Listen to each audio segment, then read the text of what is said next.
Good evening, friends. Tonight, we're diving into a topic that's both fascinating and humbling: mental health, specifically, what it looked like in the medieval times. It's a journey that'll make us appreciate our modern understanding and perhaps even challenge it. So, before we embark, consider giving this video a like and subscribe. Only if it resonates with you, of course, and share in the comments your current location and the time there. It's always intriguing to see the diverse global community we have here. Now, go ahead and lower the lights. Maybe let a soothing melody play in the background, and let's gently navigate the riveting waters of history together. So, buckle up, take a deep breath, and let's delve into the intriguing world of medieval mental health. The medieval times, stretching from the 5th to the 15th century, were a whirlwind of knights, castles, and plague. Not exactly the era you'd associate with nuanced understanding of mental health. Yet, in the midst of all the sword fighting and jousting, people were grappling with mental illnesses, often in ways that might make our present-day therapies seem like a luxury spa retreat. Imagine having a rough day. You're feeling a bit like your brain is filled with fog. You're irritable and just can't shake off that gloomy mood. Now, instead of curling up with your favorite comfort food and binge-watching a feel-good series, you find yourself facing a local priest who firmly believes that your malaise is due to a demon lounging around in your headspace. This isn't an episode of a supernatural drama, but a common medieval approach to treating mental health issues. The priest, with all the flair of an overzealous actor, would perform the rite of exorcism, hopping to evict the pesky demon believed to be causing your distress. But it wasn't all holy water and incantations. Medieval physicians, the kind who probably wore beaky masks and had a penchant for ominous-looking instruments, also had their unique treatments. Herbs, potions, and concoctions were mixed with the optimism of a barista trying out a new coffee blend. The results might have been as unpredictable as a caffeine kick from a mysterious coffee bean, but it was all part of the medieval approach to healthcare. Then there was bloodletting, the medieval equivalent of detoxing. The idea was simple.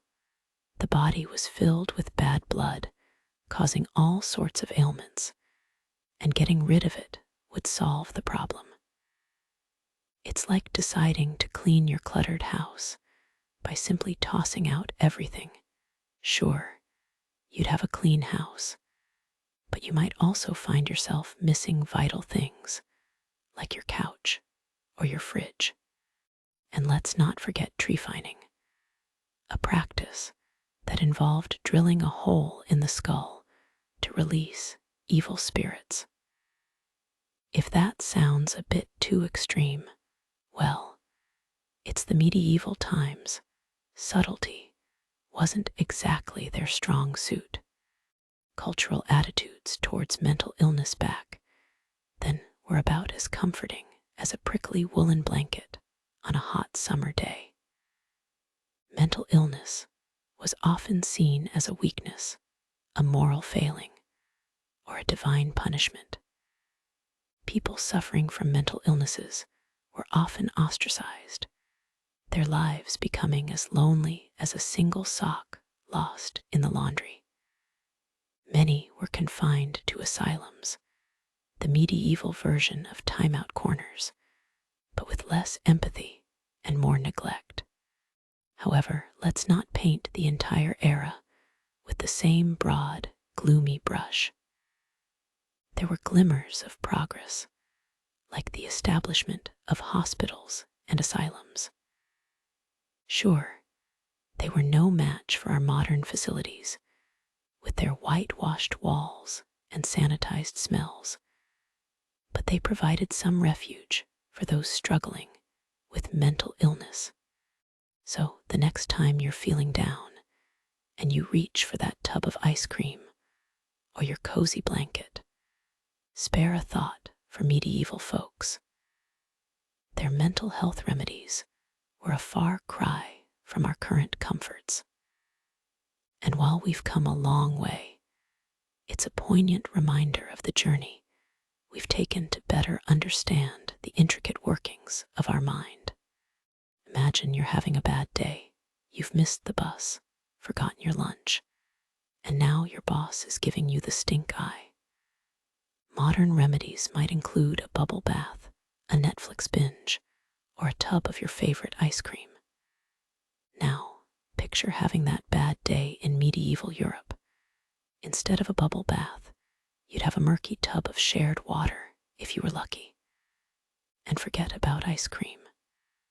Your comfort would more likely involve whispered prayers, potent herbs, and maybe even a spot of bloodletting. Welcome to the world of mental health in medieval times.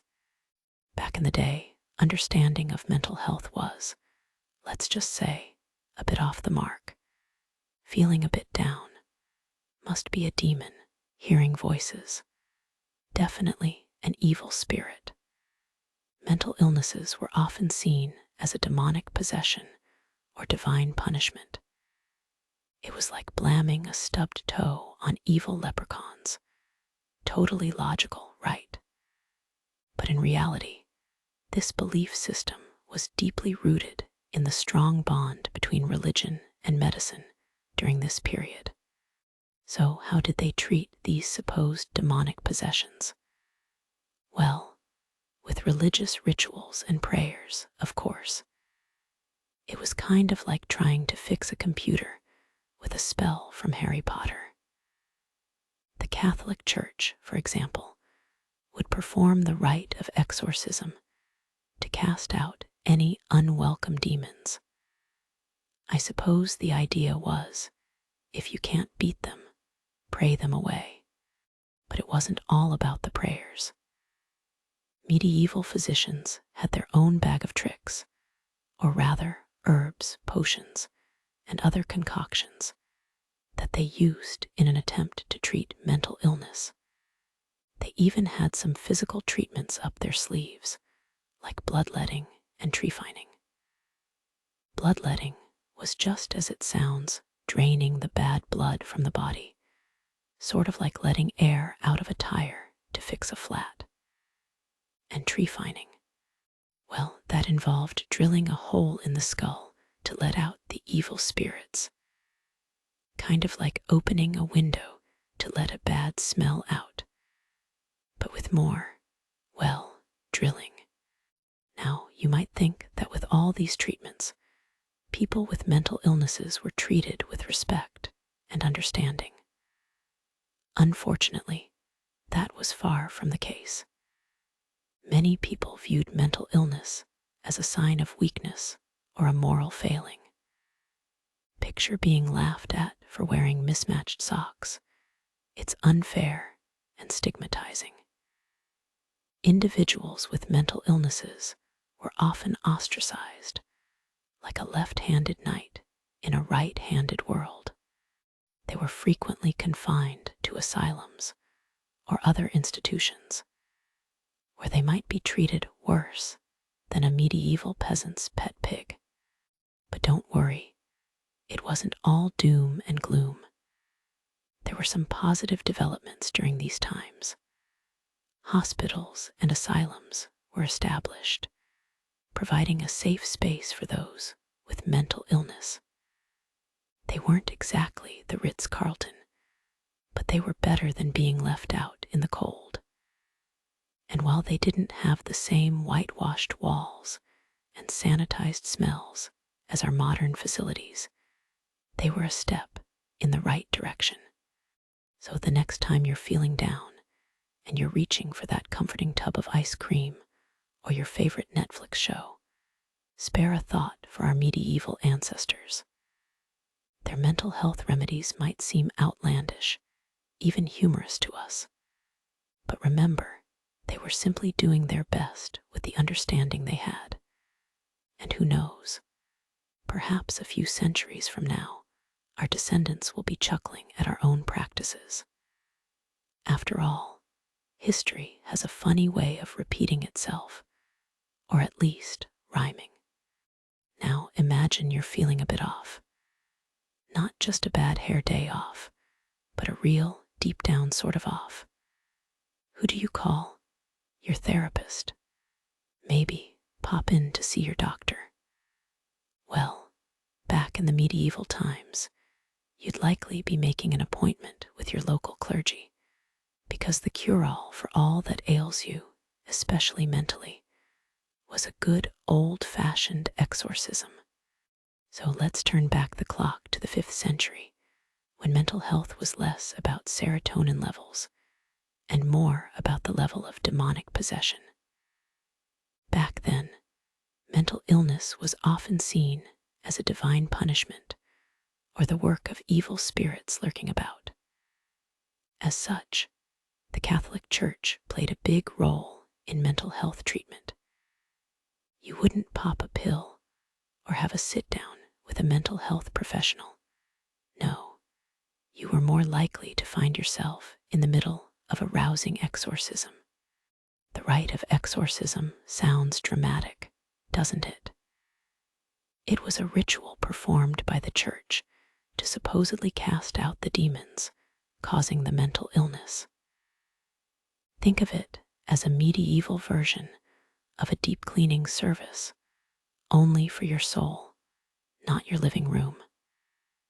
The effectiveness of this practice, well, let's just say, it wasn't exactly the medieval equivalent of Prozac. The church, however, wasn't the only player in the mental health field.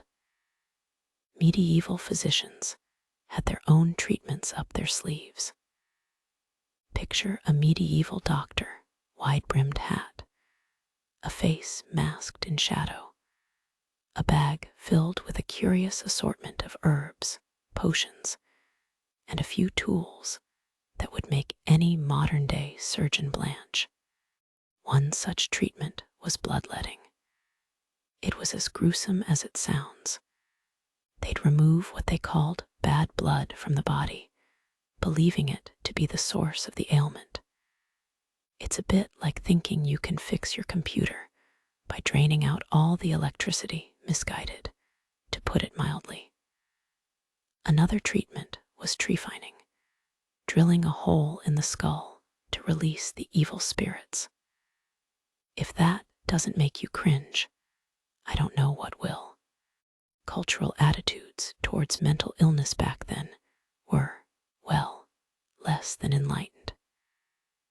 Mental illness was seen as a sign of moral weakness, a failing of character, sort of like how some people view pineapple on pizza today.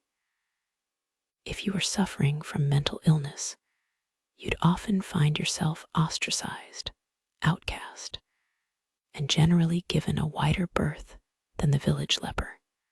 Those with mental illness were often confined to asylums or other institutions, a medieval timeshare, if you will, only less beach and more bleak.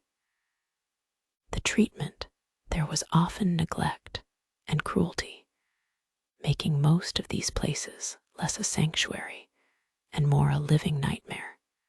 But it wasn't all demon casting and bloodletting. Amid the gloom, there were some glimmers of progress.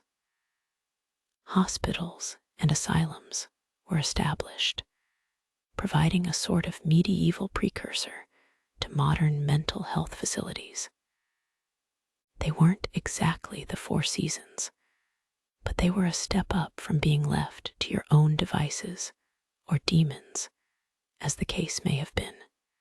So the next time you're feeling a bit down and you're reaching for that familiar tub of ice cream or your favorite binge-worthy show, spare a thought for our medieval ancestors.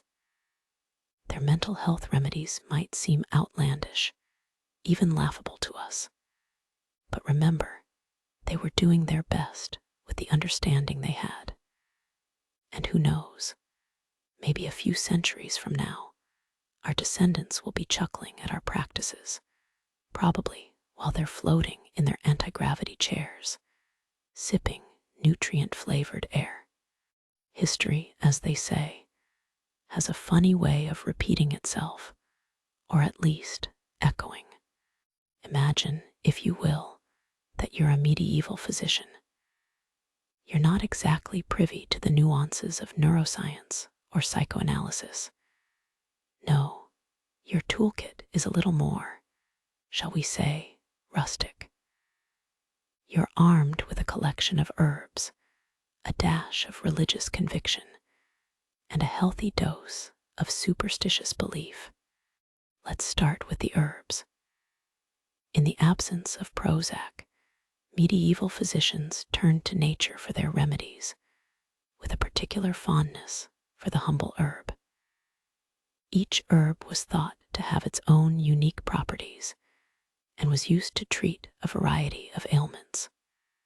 For instance, St. John's wort, yes, the same stuff you can find in your local health food store today, was popular for treating melancholia, what we might now recognize as depression.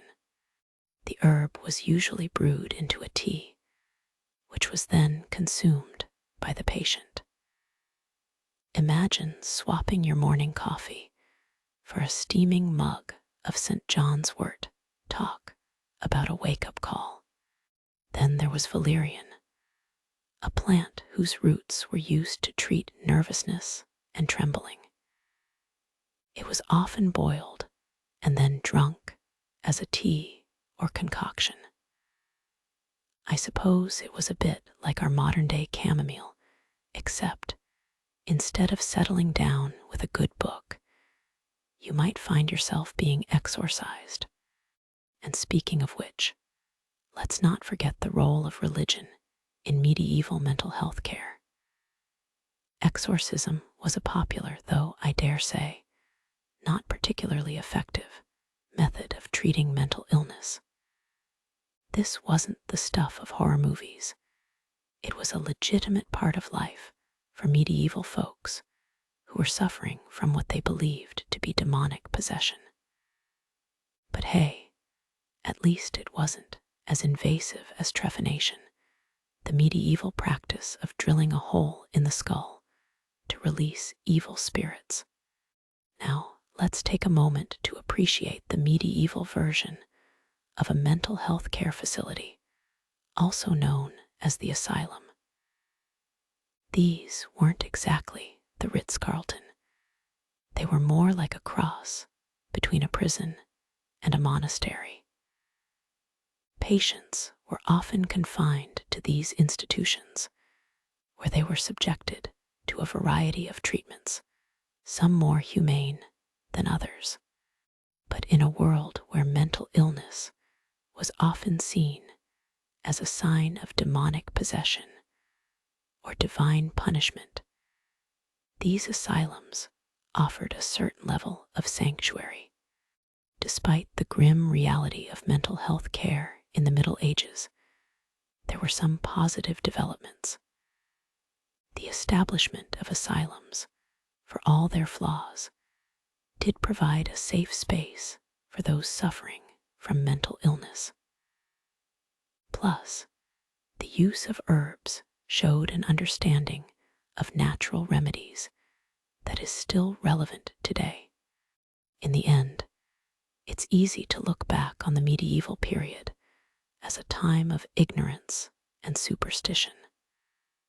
But remember, these folks were doing their best with the tools and knowledge they had.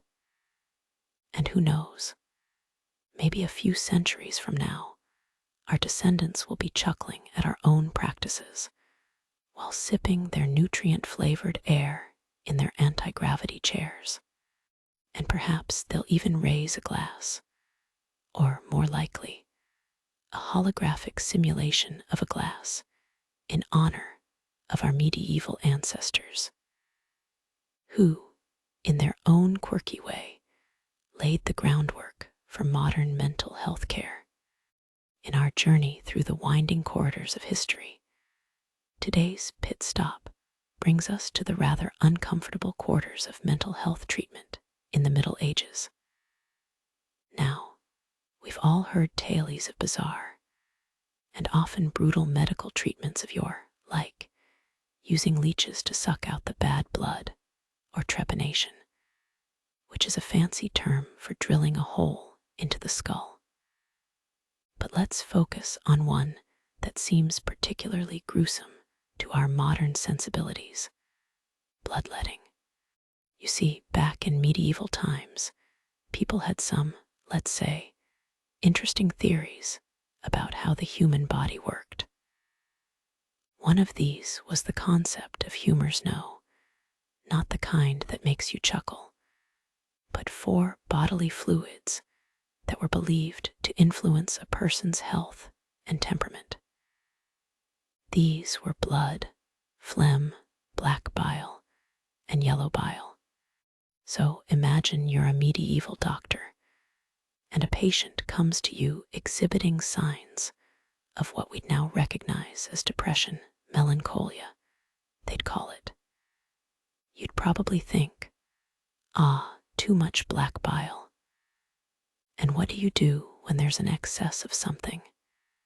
You try to get rid of it, of course. That's where bloodletting comes in, like spring cleaning, but for your veins. The theory was that by opening up a vein and letting some blood flow out, you could balance the humors and thereby cure the patient's mental illness. The doctor or barber, yes, barber, because when you're not getting a trim, you might as well get a pint or 2 of blood drained, would make an incision in a particular part of the body, depending on which humor needed to be balanced. For the melancholic patient, the incisions were often made in the veins behind the ears or in the forehead. Makes you thankful for the invention of antidepressants, doesn't it? This bloodletting business was not a one-size-fits-all solution, though. The amount of blood let, the location of the cuts, even the time of year, were all thought to be crucial to the success of the treatment. And if you were lucky or unlucky, depending on how you look at it, you might get your bloodletting session paired with a purge or 2 to really balance out those humors. Now, if you're thinking, surely they didn't believe this worked on everything, you'd be wrong. Bloodletting was the medieval equivalent of duct tape. It was used for everything. Headache, bloodletting. Fever, bloodletting. Bad mood, you guessed it, bloodletting. But despite its popularity, bloodletting was not exactly, let's say, effective. In fact, it often left patients weaker, and in some cases might have hastened their demise. And yet, it was a mainstay of medicine for centuries, kind of like how we can't shake the belief that eating ice cream in winter will give us a cold. In contrast to today's world of cognitive behavioral therapy and psychotropic meds, it's easy to view medieval bloodletting as a practice born of ignorance or superstition. But remember, our ancestors were grappling with the mysteries of the human mind, using the best tools and knowledge they had, much like we are today. So, as you tuck yourself into bed tonight, nestled within the comforts of memory foam and high thread counts, spare a thought for our medieval forebears. They may not have had our understanding of mental health, but they shared our determination to seek answers, to find relief from suffering.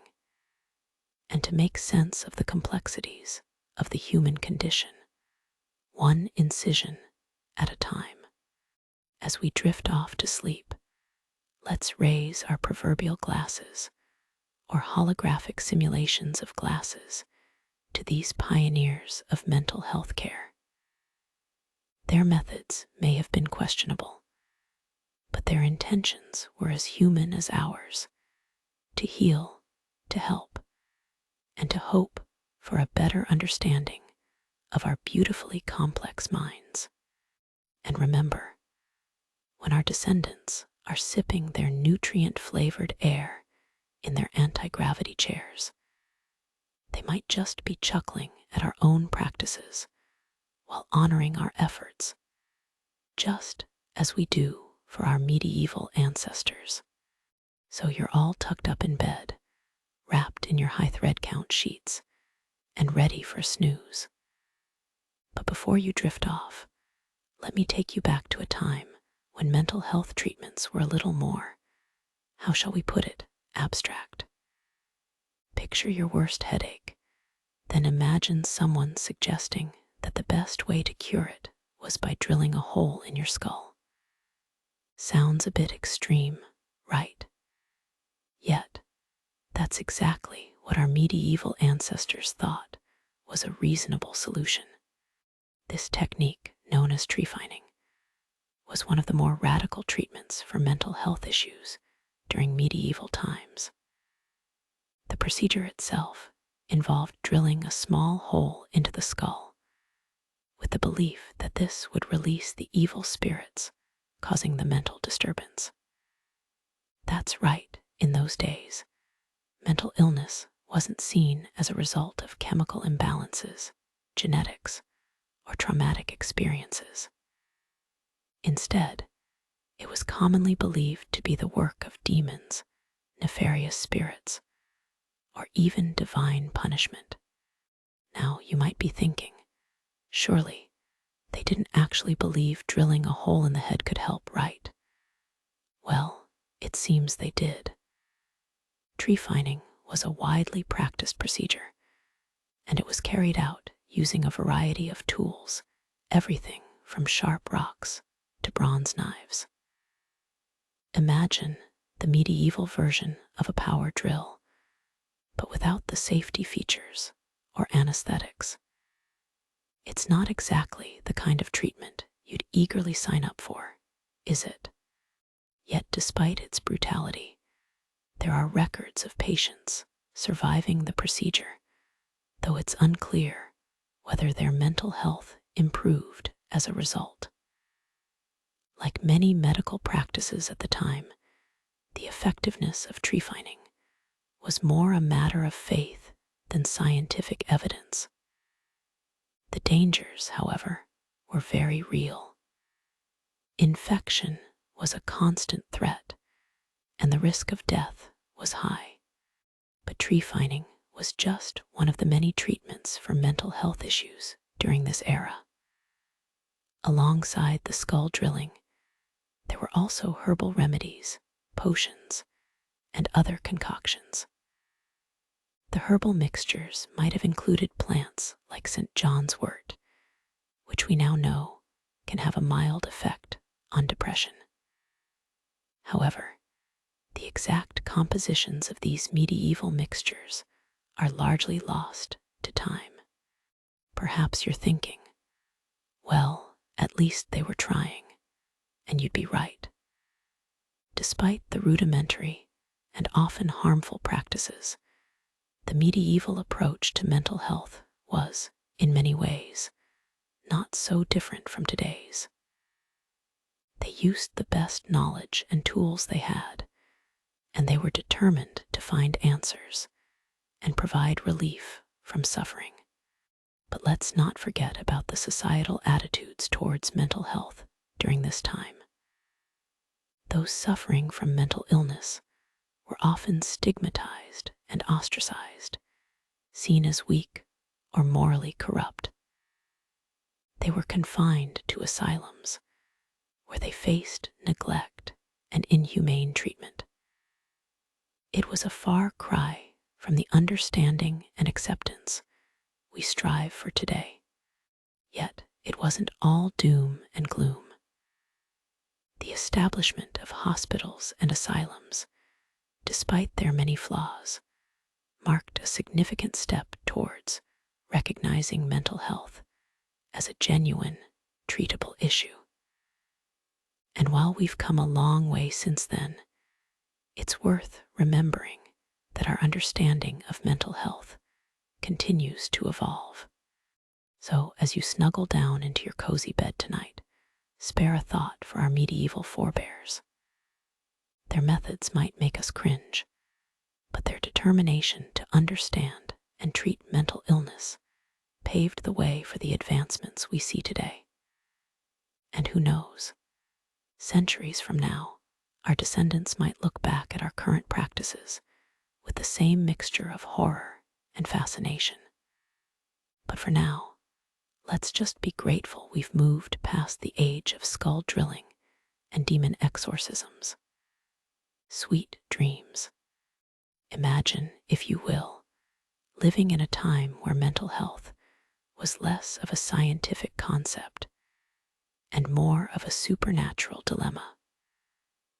Welcome to medieval times, a period rich in knights, castles, and unfortunately, a profound misunderstanding of mental illness.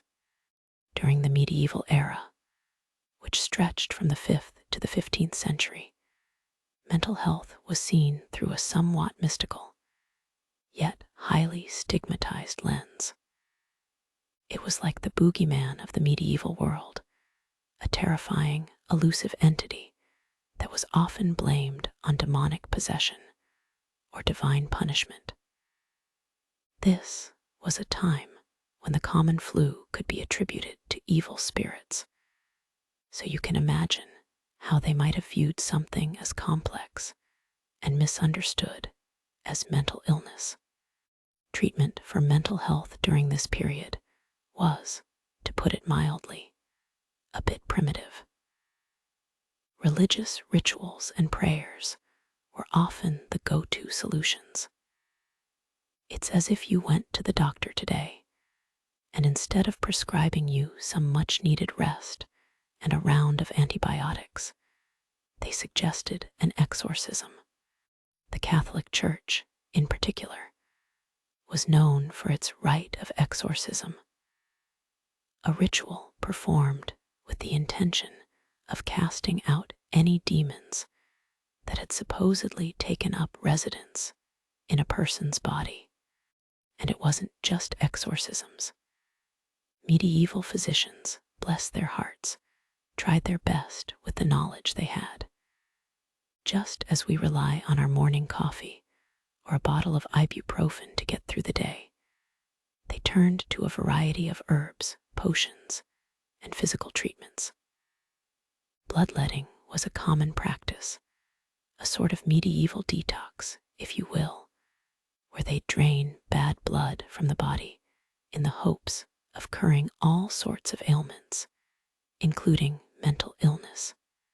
It's like opting for a juice cleanse today, except replace the green juice with, well, blood. If bloodletting doesn't make you squeamish, how about tree fining? This was a procedure where a hole was drilled into the skull to release those pesky, evil spirits. It's a far cry from today's cognitive behavioral therapy or mindfulness meditation, isn't it? The cultural attitudes towards mental illness during this time were, unsurprisingly, less than compassionate. Viewing mental illness as a sign of weakness or a moral failing was as common as mud pies in the medieval era. People who experienced mental health issues were often shunned, ostracized, treated like pariahs in their communities. Imagine being sent to time out, but instead of a quiet corner, you're confined to an asylum, subjected to neglect and inhumane treatment. Now, despite the grim picture that's been painted, there were glimmers of progress. Just as a modern-day hospital offers a refuge for the physically ill, the establishment of medieval hospitals and asylums provided a measure of respite for those with mental illness. These institutions were far from perfect, but they did represent a significant step forward in recognizing and treating mental health as a genuine issue. So as we tuck ourselves into our memory foam mattresses tonight, let's spare a thought for our medieval ancestors. Their methods may seem archaic and even barbaric to us now, but in their own way, they were trying to understand and tackle mental health. And who knows, our descendants might look back at our current practices with the same mix of horror and fascination a few centuries down the line. Sweet dreams. Let's dive into the fascinating world of mental health in medieval times. Now, imagine living in a time when the common belief was that your mental illness was a result of demonic possession, or worse, punishment from God. That's a heavy load to bear, isn't it? Medieval folks didn't have the luxury of therapy sessions or medication to manage their mental health. Instead, they sought relief through religious rituals and prayers, hoping to cast out the evil spirits that were supposedly causing their distress. Take the Catholic Church's rite of exorcism, for instance. This was not some Hollywood movie stunt. It was a real-life ritual, used in earnest to cast out demons from individuals believed to be possessed.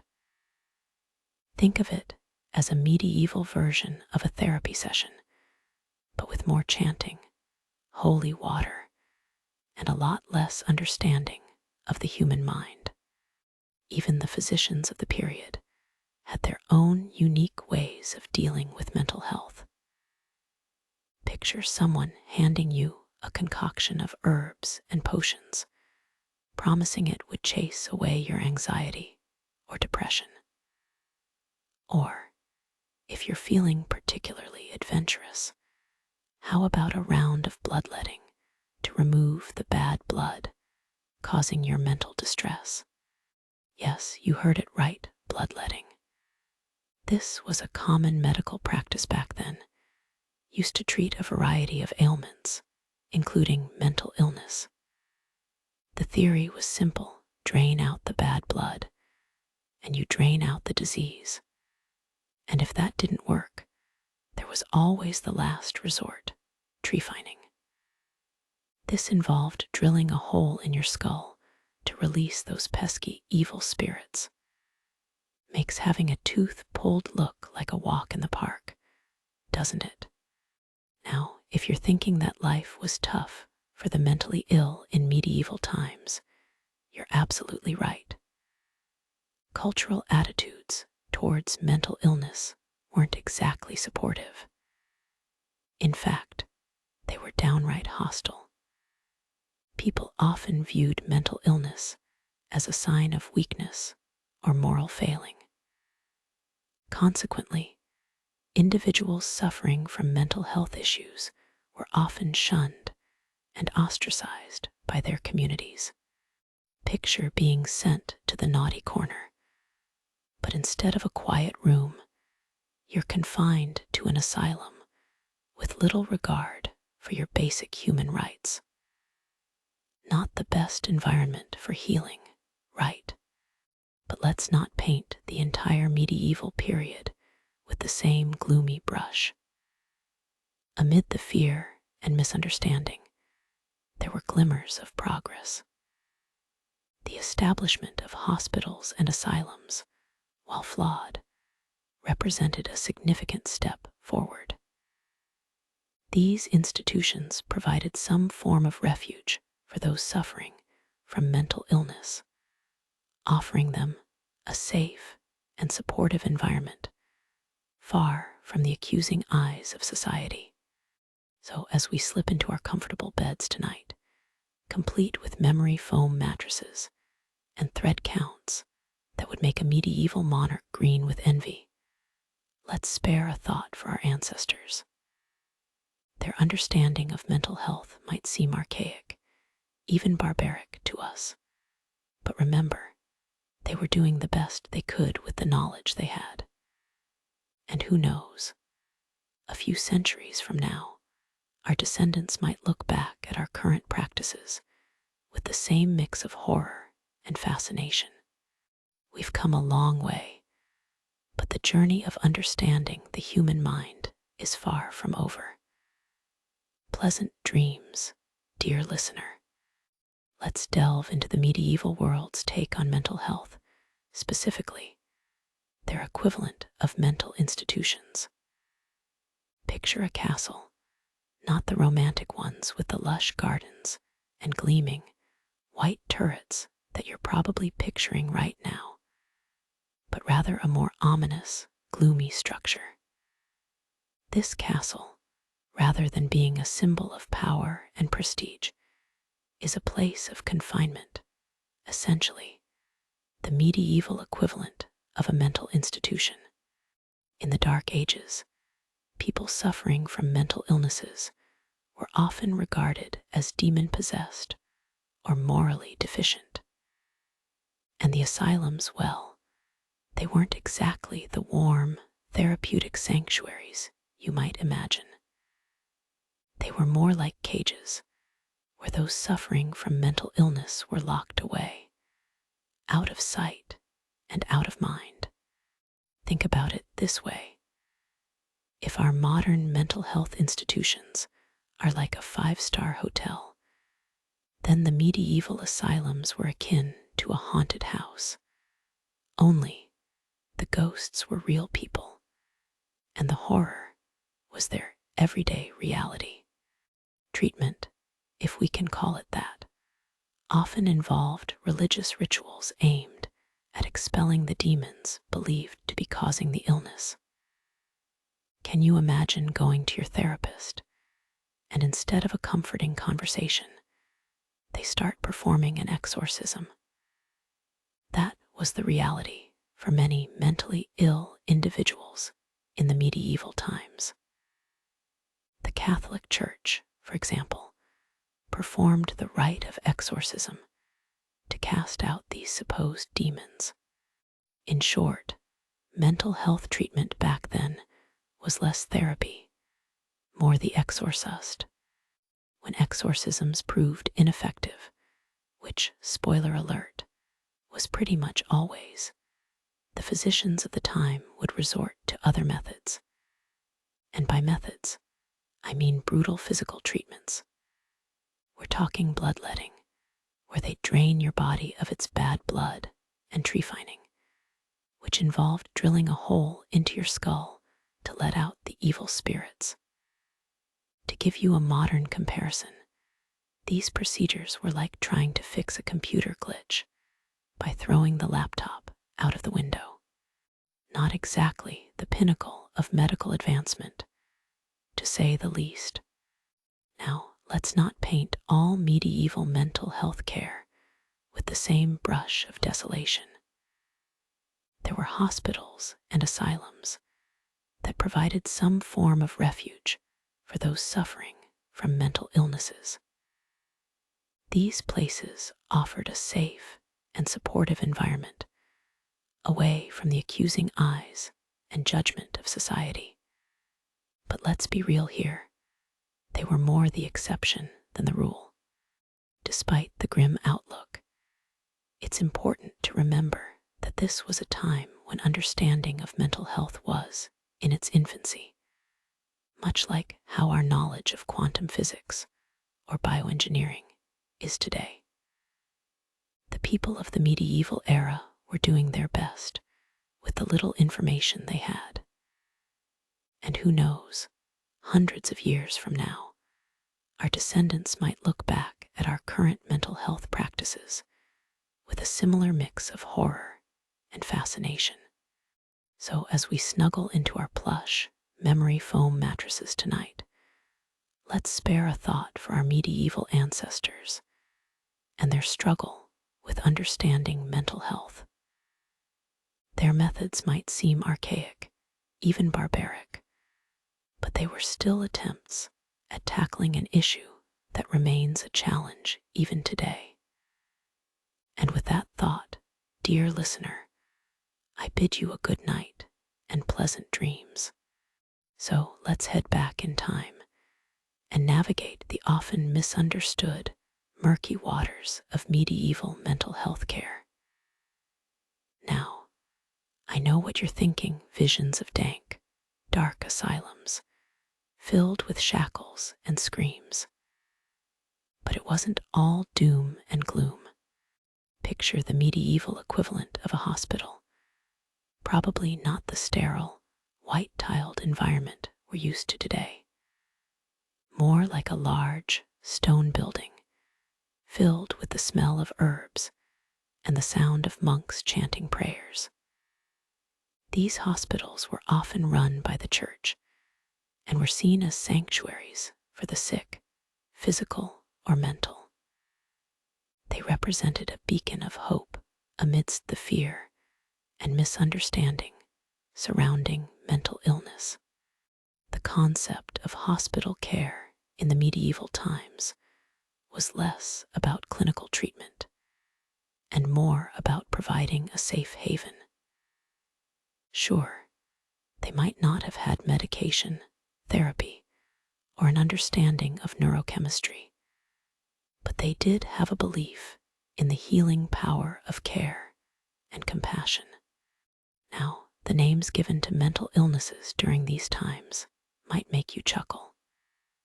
They had names like melancholia, which sounds more like a fancy drink you'd order at a hipster coffee shop, or the falling sickness, which was a term for epilepsy. Despite the odd names, these were serious conditions, taken seriously by those in the medical field, such as it was. Medieval hospitals didn't just provide a bed and a bowl of gruel. They offered a range of treatments, many of which were, let's say, pretty experimental. You've got your standard bloodletting, the medieval equivalent of a detox juice cleanse. Then there was tree fining, drilling a hole in the skull to release the evil spirits. This was the medieval version of letting off steam, if you will. But beyond these physical treatments, there was a genuine attempt to provide comfort and solace. Many asylums had beautiful, serene gardens where patients could walk, contemplate, and hopefully find some peace. Think of it as the medieval version of a wellness retreat, minus the yoga and green smoothies, of course. And let's not forget the monks and nuns, the mental health nurses of their day. They provided care and compassion, often staying up through the night to comfort those in distress. Their job wasn't easy, and they didn't always get it right, but their hearts were in the right place. Despite the often grim realities of mental health care in the Middle Ages, it's important to remember that these hospitals and asylums were trying to do good.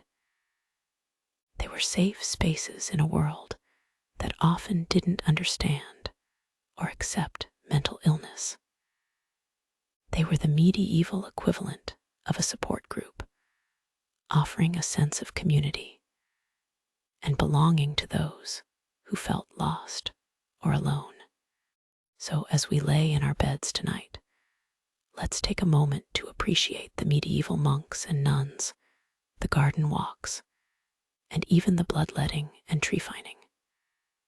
Because, despite the misconceptions, medieval mental health care was not all horror and hardship.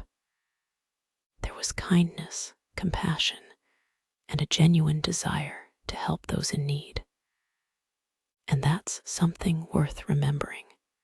So, good night, dear listener, may your dreams be free of melancholia and full of peace.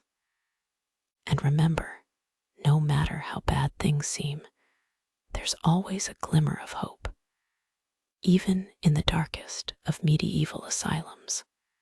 So let's turn the dusty pages of history back to the medieval period and visit a man named Galen. Oh, Galen, his name might not be as recognizable as the Kardashians, but his contributions to mental health during this time were groundbreaking. Imagine being a physician in the 2nd century AD, when science had yet to unlock the secrets of the brain and mental illness was considered a curse. Galen was a prominent physician, and when I say prominent, I mean he was the guy everyone turned to when it came to matters of health. You could think of him as the Dr. Oz of his time, minus the television show, of course. Born in what is now modern-day Turkey, Galen moved to Rome and quickly made a name for himself in the medical world. Now, the idea of mental health as we understand it today was still centuries away, but Galen had already started to challenge the status quo. He believed that mental illnesses were not the result of demonic possession or divine punishment, but were instead related to imbalances in the body's 4 humors: blood, phlegm, yellow bile, and black bile. This was a revolutionary idea, akin to someone in the 16th century suggesting that the earth revolved around the sun, not the other way around. Galen's approach to treating mental illness was also different from his contemporaries. In a world where exorcisms and prayers were the go-to solutions, Galen focused on physical treatments. We're talking about herbs, potions, and yes, the infamous bloodletting. Bloodletting, for those lucky enough not to know, was the process of removing bad blood from the body. It was believed that by draining this blood, you could cure a whole range of ailments, including mental illnesses. Now, before you start fainting at the thought of medieval doctors wielding sharp objects with reckless abandon, remember that this was a time before the discovery of germs and antibiotics. Desperate times called for desperate measures, and Galen was trying his best with the knowledge he had. Galen also suggested a variety of other treatments, such as a balanced diet, exercise, and even music therapy. It seems our friend Galen was ahead of his time, doesn't it? He understood the importance of a holistic approach to mental health long before it became a trend on Instagram. Now, it's easy to look back on Galen's methods and chuckle at their simplicity. But let's not forget that he was working in a time when mental illnesses were often misunderstood and stigmatized. People suffering from mental health issues were often ostracized, left to languish in asylums, or subjected to inhumane treatments. In such a bleak landscape, Galen's contributions were a beacon of hope. His approach to mental health was one of the first to acknowledge that mental illnesses were not moral failings or signs of weakness, but treatable conditions. His work laid the foundations for future advancements in psychiatry and psychology, and his holistic approach is still relevant today. So the next time you're enjoying your kale smoothie or listening to a calming Spotify playlist, spare a thought for Galen. His work, though centuries old, continues to influence how we approach mental health today. And the next time you're feeling overwhelmed, remember Galen's wisdom: balance is key. As our time together tonight draws to close, let's take a moment to appreciate the strides we've made in understanding and treating mental health. We've come a long way from blaming demons and divine punishment. And while there's still much work to be done, we can take comfort in the progress we've made. So, good night, dear listener. May your dreams be as balanced as Galen's humors, and may your tomorrow be a little brighter than today. And remember, history may seem distant and detached, but its echoes can still be felt in the most unexpected ways. Even in the darkest times, there's always a beacon of hope, just like Galen in the midst of the medieval world. And so, we find ourselves in the heart of the medieval period, a time of knights, castles, and the ever-present threat of having your humors out of whack. You see, back then, mental health wasn't something you discussed over your morning gruel. No, it was a complicated beast, shrouded in superstition and religious dogma. But let's pull back the curtain and peer into this misunderstood era. Imagine you're a medieval physician, your tools are rudimentary, your medical books scarce, and your patients are more likely to believe in the healing power of a frog's breath than your educated diagnosis. Now, imagine trying to treat mental illnesses under these conditions. A tough gig, no doubt, but one that was undeniably influenced by the work of Hippocrates, often referred to as the father of medicine. Hippocrates, that old Greek genius, was a beacon of enlightenment in a time when mental illness was often chalked up to demonic possession or divine wrath. His revolutionary ideas that mental illness was a result of natural causes and not supernatural ones wiggle their way into the fabric of medieval psychiatry, providing a much-needed counterpoint to the prevailing belief that the mentally ill were simply having a rough time with their personal demons, quite literally. So how does one treat a demon? Well, if you were a medieval physician, you might first reach for the holy water and conduct an exorcism. These spiritual interventions were as common as adding leeches to a wound. If that didn't work, you might try bloodletting, because who doesn't love a good bloodletting? Or tree fining, which is essentially the medieval version of popping the hood to let the engine cool off, only with your skull instead of a car. Now, if all this talk of tree fining and bloodletting is making you glad to be in the age of antidepressants and cognitive behavioral therapy, hold onto your mortar and pestle. Because in medieval times, if you were diagnosed with a mental illness, you weren't just dealing with the illness itself. No, you also had to contend with the social stigma, the isolation, and the fact that you might end up in what was euphemistically called an asylum. Think less padded rooms and therapy sessions, more chains and neglect. But let's not paint too grim of a picture. Amid the darkness, there were glimmers of hope. The establishment of hospitals and asylums, despite their flaws, was a step forward in recognizing and addressing mental health. And the influence of Hippocrates, with his rational and naturalistic approach, provided a foundation for future advancements in psychiatry.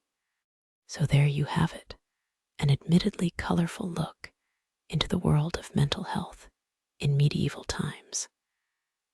It was a world of demons and bloodletting, of holy water and tree fining. But it was also the world where we started to see glimmers of our modern understanding of mental health emerge. Hippocrates, with his radical ideas about the natural origins of mental illness, played a crucial role in this evolution, helping to guide us toward the more compassionate and scientific approach we have today. And while we're on the topic of compassion, next time you're feeling a little stressed or overwhelmed, remember, there was a time when the cure might have involved a priest, a drill, and a very dubious understanding of how the brain works. Suddenly, that kale smoothie doesn't sound so bad, does it? As we pull the blankets of history back over the medieval world, let's give a nod to those early pioneers who, despite their missteps, helped pave the way for our understanding of mental health. It was a bumpy, meandering road, but it led us to where we are today, where mental health is acknowledged, discussed, and treated with the respect it deserves. Good night, dear listener. Here's to a tomorrow that's a little brighter, a little more understanding, and a lot less reliant on the healing power of a frog's breath. So let's dive into the riveting world of mental health in medieval times. Picture a time when the preferred method of treatment was a hearty mix of prayers, potions, and the occasional drill to the skull. Sounds fun, doesn't it? Mental illness was a perplexing beast in medieval times, often seen as a demonic infestation or divine punishment. If you thought your last flu was a sign of divine retribution for stealing your coworker's lunch, imagine feeling a bit blue and being told you were possessed by a demon. It definitely puts a new spin on a bad day. Prayers and religious rituals were the Prozac of the era. The Catholic Church, functioning as a one-stop shop for all things superstitious, had a ceremony designed specifically for casting out those devious demons, aptly named the rite of exorcism. The idea was simple. If you were feeling under the weather, it was likely because of some pesky demon had made a home in your body, and it was time for an eviction notice. But don't despair. If prayers didn't do the trick, the medieval doctors had a few more tricks up their sleeves. These medical maestros whipped up concoctions made from herbs, potions, and probably a dash of wishful thinking. Physical treatments were also on the table, including bloodletting and tree fining. Bloodletting was the medieval equivalent of a detox. Just remove some bad blood, and you'll feel as right as rain. Tree fining, on the other hand, was slightly more invasive. It involved drilling a hole into your skull to release those stubborn evil spirits. It's like opening a window to let out a bad smell, but instead of a window, it's your skull. And instead of a smell, it's an imaginary, mischievous spirit. Makes total sense, right? Cultural attitudes towards mental illness back then were about as compassionate as a brick to the face. Mental illness was seen as a sign of weakness or moral failing. People who suffered from it were often shunned, ostracized, and relegated to the sidelines of society. Medieval Europe had a simple solution for this: asylums. These weren't the supportive, therapeutic environments we think of today, though. No, they were more like warehouses for human suffering, where neglect was the order of the day. But it wasn't all doom and gloom. The establishment of hospitals and asylums, dismal as they were, marked the birth of institutional care for mental health. It was a baby step, but a step nonetheless, towards creating a safe and supportive environment for those who were mentally ill. As we wrap up this historical bedtime story, take a moment to appreciate the journey we've taken. From exorcisms and tree finding to understanding and empathy, we've come a long way in our approach to mental health. And though we've still got a long road ahead, it's comforting to know that we're heading in the right direction. So next time you're feeling down, remember, there was a time when the cure might have involved a priest, a drill, and an uncomfortably large amount of faith in the healing power of a frog's breath. Makes that therapy session or yoga class seem a bit more appealing, doesn't it? Good night, dear listener. Here's to a tomorrow filled with understanding, compassion, and thankfully, a lot fewer holes in the skull. Let's plunge right in, shall we? Picture yourself back in the heart of the Middle Ages, the time of knights, castles, and superstition. You're living in a world where mental health isn't just misunderstood, it's feared. It's the 13th century, and if you're unfortunate enough to be suffering from a mental illness, your options for treatment are, let's say, limited. You might find yourself in the care of a local priest, because, in this era, mental illness isn't just seen as a medical condition, it's considered a sign of demonic possession. So, instead of a prescription and a referral to a skilled therapist, you'd get a full-scale exorcism, complete with holy water, prayers, and incantations. If you're lucky, maybe they'd throw in a touch of holy relic for good measure. It's certainly a far cry from our modern understanding of mental health, isn't it? But let's not forget about the physicians of the time. They'd be the first to tell you that they're not just about prayers and exorcisms. They've got a whole arsenal of treatments up their sleeves as well, like bloodletting, for example. The idea here is to let out some of the bad blood that's causing your mental distress. So, they'd open up a vein and let it bleed, kind of like letting air out of a tire, only much messier and with less predictable results. And then there's tree finding, the medieval equivalent of a brain surgery, but without the anesthesia, precision, or, well, understanding of the brain. This involves drilling a hole into your skull to release the so-called evil spirits causing your distress. It's a little like uncorking a bottle of wine, except the wine is your brain and the cork is a piece of your skull. Not exactly what we'd call best practice in modern medicine, right? Now, you might be thinking, surely society was understanding and compassionate towards those suffering from mental illness. Well, not so much. Back in the day, mental illness was seen as a sign of moral weakness or failure. So instead of empathy and support, you'd be more likely to receive scorn and ostracism from your community. In some cases, individuals were confined to asylums or other institutions where conditions were, to put it mildly, less than ideal.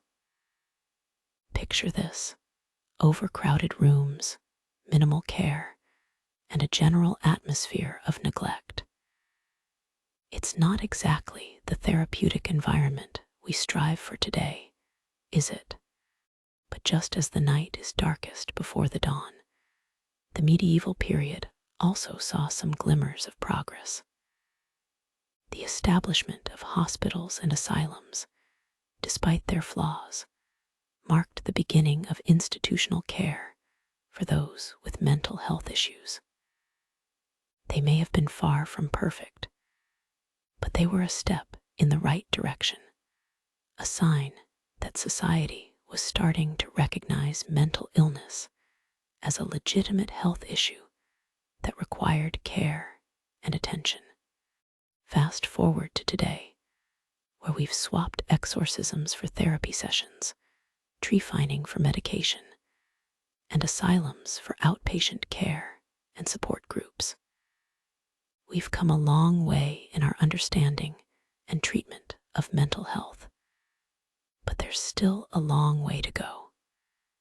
Yet, as we press forward, it's worth remembering how far we've come from fear and misunderstanding to compassion and progress. So next time you're feeling anxious or down, remember that in medieval times, your treatment options might have included an exorcism, a bloodletting, or a hole in your head. Makes your next therapy session or yoga class seem a bit more appealing, doesn't it?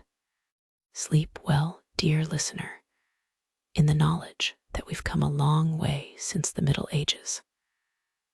I'll leave you now with dreams of a future where mental health care is even more understanding, more compassionate, and thankfully involves a lot fewer holes in the skull. Good night. Imagine you're living in medieval times and you're feeling a bit off-kilter. Maybe you're hearing whispers that aren't there, or you're seeing shadows dance in the corners of your vision. You can't focus on your daily tasks, and your mood swings are as wild as a court jester on a sugar high. You're not quite sure what's going on, but you know something's not right. And then, your local priest tells you it's all because of a demon squatting in your soul. Quite the diagnosis, isn't it? Medieval mental health care was a fascinating mix of religious rituals, physical remedies, and societal stigmas. Mental illness was often seen as a supernatural invasion, a demonic possession, if you will. The treatment, a good old-fashioned exorcism. Picture your friendly neighborhood priest, armed with holy water, a crucifix, and a hefty dose of faith, chanting prayers and performing the infamous rite of exorcism. You might even get your own personal demon eviction notice. If the religious route didn't work, there were always the medical treatments of the day. Herbal remedies were popular, with various potions being whipped up in the hopes of curing whatever ailed the mind. And if you think your green smoothie tastes bad, consider having to down a medieval potion made from the likes of hellebore or mandrake. Physical treatments were another route, and let's just say they were not for the faint of heart. Picture bloodletting, the medieval version of a detox cleanse, where bad blood, thought to be causing the mental distress, was drained from the body. Then there was tree finding, a procedure that involved drilling a hole in your skull to release the so-called evil spirits. Makes your last flu shot seem like a walk in the park, doesn't it? Society's view of mental illness in these times was, unfortunately, not much better. Mental illness was seen as a sign of weakness or a moral failing. Individuals suffering from mental illness were often shunned or ostracized, sent to live in asylums or other institutions where they were, sadly, often subjected to inhumane treatment and neglect. Think of a twisted medieval version of a timeout corner, only much, much worse. But it wasn't all doom and gloom. The establishment of hospitals and asylums, despite their many flaws, did provide some semblance of a safe haven for those with mental illnesses. And in a world where mental health was largely misunderstood, this was a significant step forward. Fast forward to today, where our understanding of mental health has evolved significantly. We've swapped exorcisms for therapy sessions, potions for medication, and tree finding for neurosurgery. We've come to understand that mental health is not a moral failing or a sign of weakness, but a part of our overall well-being. But even so, the journey is far from over. So next time you're feeling a bit down, remember how far we've come. Medieval times may have had their share of misguided treatments and stigmas, but they also laid the groundwork for our current understanding of mental health. And remember, our understanding and treatment of mental health will continue to evolve. Maybe one day we'll look back at our current practices with the same incredulity with which we view medieval exorcisms and tree finding. Here's to a future where mental health care is even more informed, compassionate, and thankfully involves a lot fewer holes in the skull. Sleep well, dear listener, and dream of a world where mental health is understood and treated with the care and respect it deserves. Good night. Imagine being treated for your anxiety or depression with a potion of mysterious herbs, a bloodletting session, or even worse, a hole drilled into your skull. Sounds terrifying, right? Well, welcome to mental health care in the medieval times, a world far removed from our modern therapeutic conversations and prescription medications. During the medieval period, spanning from the 5th to the 15th century, mental health was a complex issue, threaded through with cultural, social, and religious beliefs. Much like the way we look for the latest iPhone model or the newest Netflix series, people back then were obsessed with demons and divine punishments. In their minds, mental illness wasn't a matter of a chemical imbalance or a psychological disorder. It was a clear sign of demonic possession or a stern punishment from God. One of the popular treatments for mental health issues was religious rituals and prayers. Think of them as the medieval equivalent of therapy sessions. Instead of talking about their feelings, people believed that exorcisms and spiritual practices could cure them from the evil spirits lurking inside them.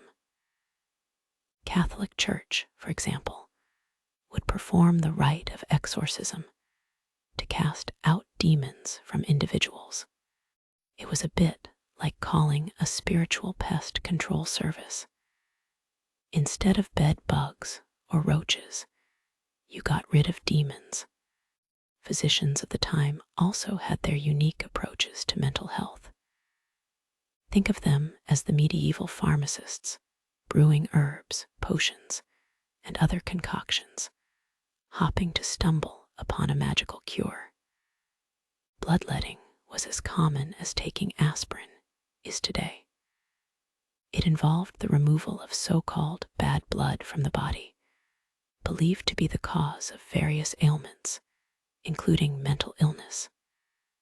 And then there was tree finding, a procedure that involved drilling a hole in the skull to release evil spirits. It's a bit like cracking open a window to let out a bad smell. Only in this case, the window was your skull, and the bad smell was what they believed to be evil spirits. The medieval world was not kind to those suffering from mental illness. The stigma was real and brutal. people viewed mental illness as a sign of weakness or moral failing. Those suffering from such issues were often shunned, ostracized by their communities. Picture the medieval version of cancel culture, only far more severe. For many, the only refuge was in asylums or other institutions, where they were often subjected to inhumane treatment and neglect. It was a bit like being sent to a detention center for the crime of being unwell. But it wasn't all gloom and doom. There were some positive developments, like the establishment of hospitals and asylums. These were early attempts at providing a safe and supportive environment for individuals with mental illness. They were the medieval precursors to our modern mental health facilities, less equipped and less informed, but a start nonetheless. Fast forward to today, and it's easy to see how far we've come. We've swapped exorcisms for therapy sessions, potions for medication, and tree fining for neurosurgery. We've come to understand that mental health is not a moral failing or a sign of weakness, but a part of our overall well-being. But even so, the journey is far from over. So next time you're feeling a bit down, remember how far we've come. Medieval times may have had their share of misguided treatments and stigmas, but they also laid the groundwork for our current understanding of mental health. And remember, our understanding and treatment of mental health will continue to evolve. Maybe one day, we'll look back at our current practices with the same incredulity with which we view medieval exorcisms and tree fining. Here's to a future where mental health care is even more informed, compassionate, and thankfully involves a lot fewer holes in the skull. So, sleep well, dear listener, and dream of a world where mental health is understood and treated with the care and respect it deserves. Good night. Think about the last time you had a headache. Maybe it was a tension headache from staring too long at a computer screen, or a migraine that had you searching for a dark, quiet room. Now, imagine that instead of reaching for a bottle of ibuprofen, you had to summon your local priest to perform an exorcism, or worse yet, make an appointment for a good old-fashioned bloodletting. Yes, you heard that right, a quick slice of the vein to let the bad blood out. Sounds frightening, doesn't it? This was the reality of mental health treatment during the medieval times, a period that stretched from the 5th to the 15th century.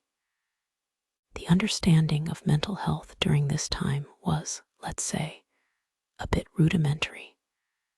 That throbbing headache might not have been attributed to stress or dehydration, but rather to demonic possession or divine punishment. Not exactly the most comforting diagnosis, I would imagine. Religious rituals and prayers were the go-to remedies for treating mental illness. If you were feeling a bit off, forget about popping a pill, no.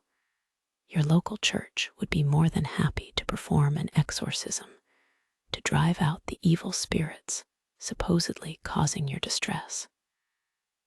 Picture this. Instead of a quiet room and a comfy bed, you would be in the midst of chanting priests, holy water, and fervent prayers. It's safe to say that, by today's standards, this method of treatment would likely only contribute to one's distress. But it wasn't just the church that had a say in mental health treatment. Medieval physicians also had their own unique approaches, which often included herbs, potions, and other concoctions. Think of it as the medieval version of a pharmacy, though instead of neatly packaged pills with precise dosages, you'd be handed a vial of unidentifiable liquid brewed up by your local apothecary.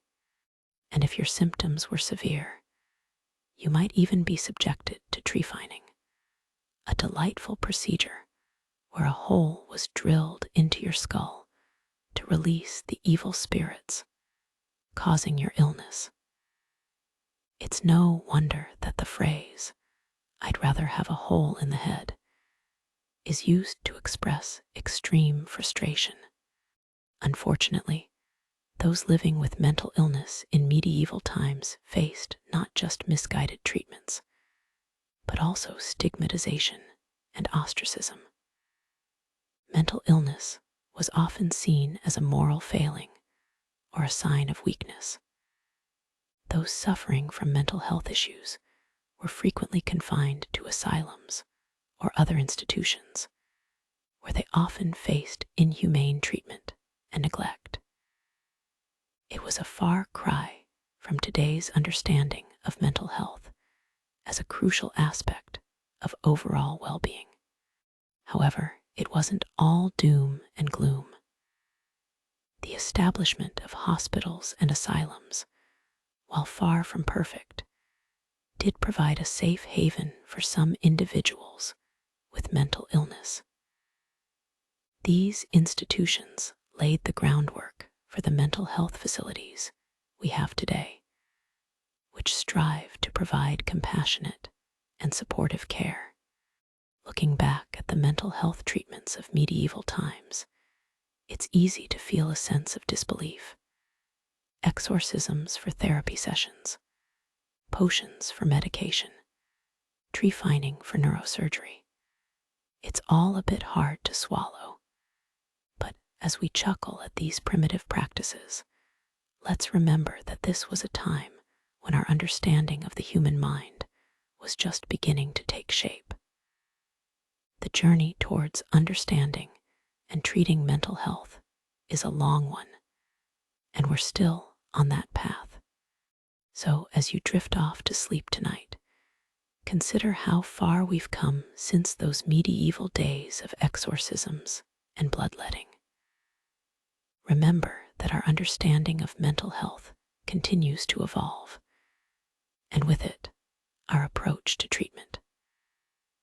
As we learn more, we strive to provide care that is more compassionate, more supportive, and thankfully, less likely to involve holes in the skull.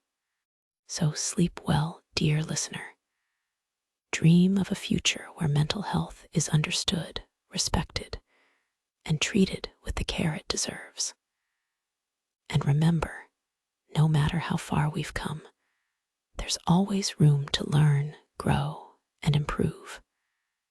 Good night. Let's dive into the world of mental health in the medieval era. I know, it sounds like a sitcom pitch gone terribly wrong, doesn't it? Medieval mental health, where demonic possession meets bloodletting and tree fining. But in all seriousness, mental health in this period, stretching roughly from the 5th to the 15th century, was a complicated affair, one influenced by a complex mix of cultural, social, and religious factors. Let's start with the big, ominous cloud looming over the issue: demonic possession. If you were feeling a bit off, a bit not yourself during medieval times, there was a good chance someone might shake their head and say, "Oh, it's a demon, no doubt." Essentially, if you had a mental illness, people believed you were carrying an unwanted, supernatural passenger. The solution: the Catholic Church, stepping in with rituals like the rite of exorcism, trying to evict your demonic freeloader. Now, if you're thinking, well, that doesn't sound very medically sound, you're not wrong. But remember, this was a time when treatment options were, shall we say, limited. The medieval physician's toolkit was a bit like a witch's brew recipe book, full of herbs, potions, and concoctions that sometimes helped, and other times not so much. And let's not forget the physical treatments, bloodletting and tree fining. Imagine, if you will, going to your doctor today and hearing, "Yes, we're just going to let out some of your bad blood. Oh, and we might drill a hole in your skull to release some evil spirits." Sounds like a hoot, right? What about society's view of mental illness? Well, let's just say it wasn't on a par with today's understanding. Mental illness was seen as a weakness, a moral failing, something to be ashamed of. Picture being shunned, ostracized, or even confined to an asylum, not because you were a danger, but because you were different. It's a sobering thought, isn't it? But let's not paint too gloomy a picture. Despite the challenges, there were some glimmers of progress in the form of hospitals and asylums. Yes, the same asylums we just mentioned as places of confinement also offered sanctuary, a safe space for those struggling with mental illness. So, as you prepare to sleep tonight, resting on your high-tech memory foam mattress, spare a thought for the folks in medieval times. They lived in a world where mental health was poorly understood, where treatment options were limited and often brutal, and where societal attitudes were, at best, unhelpful. But they were also at the beginning of a long journey toward understanding and treating mental health, a journey we are still on today. And isn't it a comforting thought to know how far we've come? From exorcisms and bloodletting to therapy and medication, from asylums to support groups and mental health awareness campaigns. So sleep well, dear listener. Dream of a future where mental health is understood, respected, and treated with the compassion it deserves. And remember, no matter how far we've come, there's always more to learn, more to understand, and more to do. Good night. In the same way that our modern beds are a far cry from the straw-stuffed pallets of yesteryear, our understanding of mental health has undergone a transformation just as dramatic. If you think your day was challenging, consider the plight of our ancestors in medieval times. They lived in an era where the mind's mysteries were often attributed to supernatural forces, demons, evil spirits, or divine punishment. It's hard to tackle your demons figuratively, but imagine having to take it literally. Picture for a moment a medieval physician, let's call him Brother Aloysius, arriving with his bag of tricks. He's got herbs, potions, and a whole gamut of treatments believed to banish the invisible foes wreaking havoc in your mind.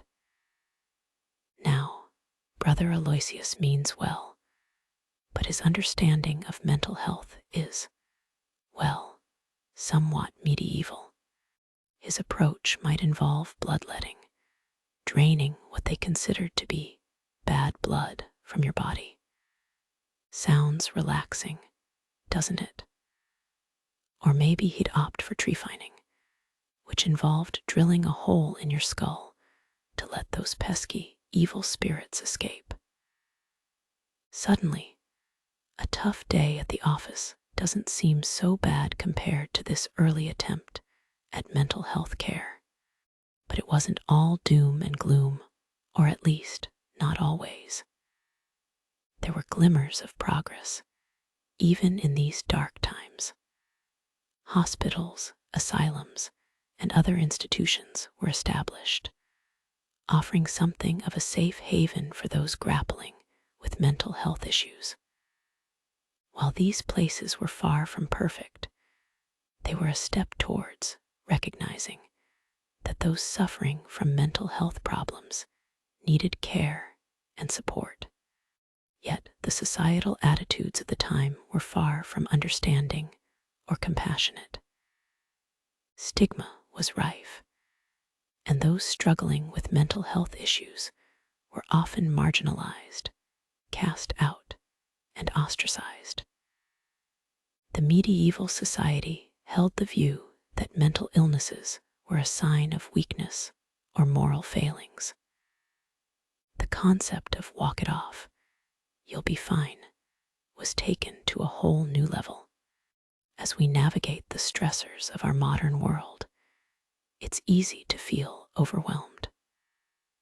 But as you lay down to sleep tonight, consider the journey we've taken in understanding mental health.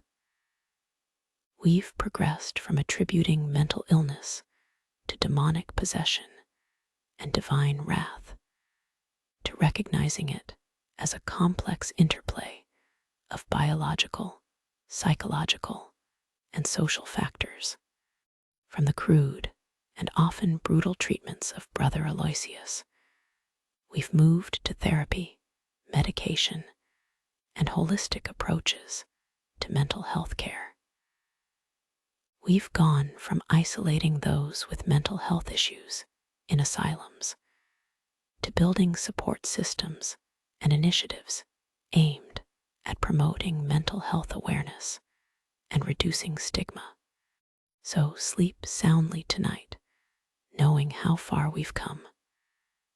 We've traded in those straw-stuffed pallets for memory foam mattresses. We've swapped bloodletting and tree fining for therapy and medication. We've left behind the idea of mental illness as a moral failing and embraced a more compassionate approach. However, like the memory foam that contours to our bodies, our understanding of mental health continues to evolve and adapt. As we dream of a future where mental health is fully understood and treated with the empathy it deserves, let's also remember how far we've come. After all, recognizing the progress we've made can give us hope for the journey still ahead. And remember, dear listener, it's okay to have a medieval day now and then. Just be thankful you don't have Brother Aloysius turning up at your door with his drill. Instead, you have a wealth of resources, understanding, and support that our ancestors could only dream of. And with that thought, I bid you a good night. Rest easy and remember, every day is a step forward on our journey of understanding, accepting, and supporting mental health. Sweet dreams, dear listener. Imagine for a moment the clamor and bustle of a medieval market square, hawkers peddling their wares, children running amok, a minstrel strumming on a lute now. Take that scene and add the Brother Aloysius of yesteryear. He's not selling apples or singing songs. No, he's offering a cure for mental ailments. And his tools, prayers, potions, and yes, even a drill. Medieval times were quite the era, weren't they? Back then, mental health was a beast barely understood and often feared. People saw it as a sign of demonic possession or divine retribution. Quite the scary thought, isn't it? And so, they turned to the church for a solution. The rite of exorcism was the go-to remedy, the medieval equivalent of a soothing chamomile tea or an hour-long yoga session. If demons were the cause, then surely a good old-fashioned exorcism would do the trick. But the church wasn't the only game in town. Medieval physicians had their own bag of tricks, herbs, potions, and other concoctions. They were the medieval version of your local pharmacy, dispensing remedies with names you couldn't pronounce and effects that were more guesswork than science. And then there were the physical treatments. Bloodletting, for instance, involved the removal of bad blood from the body. Picture a medieval leech therapy, only less glamorous and more, well, bloody. It was a common treatment for various ailments, including mental illness. Even more extreme was tree fining, drilling a hole in the skull to let out the evil spirits. It makes your annual flu shot seem like a walk in the park, doesn't it? Unfortunately, society wasn't much help either. Mental illness was seen as a sign of weakness, a moral failing. Those afflicted were often shunned, ostracized, their struggles misunderstood and ignored. Asylums became their homes, places where they were often subject to inhumane treatment and neglect. However, even in these trying times, there were glimmers of progress. Hospitals and asylums, despite their flaws, offered a haven, a place where those with mental ailments could find some form of care and support. We've come a long way since then, haven't we? We no longer see mental illness as a moral failing, as a sign of weakness, or as the result of demonic possession. We've swapped exorcisms for therapy, potions for medication, and tree fining for MRI scans.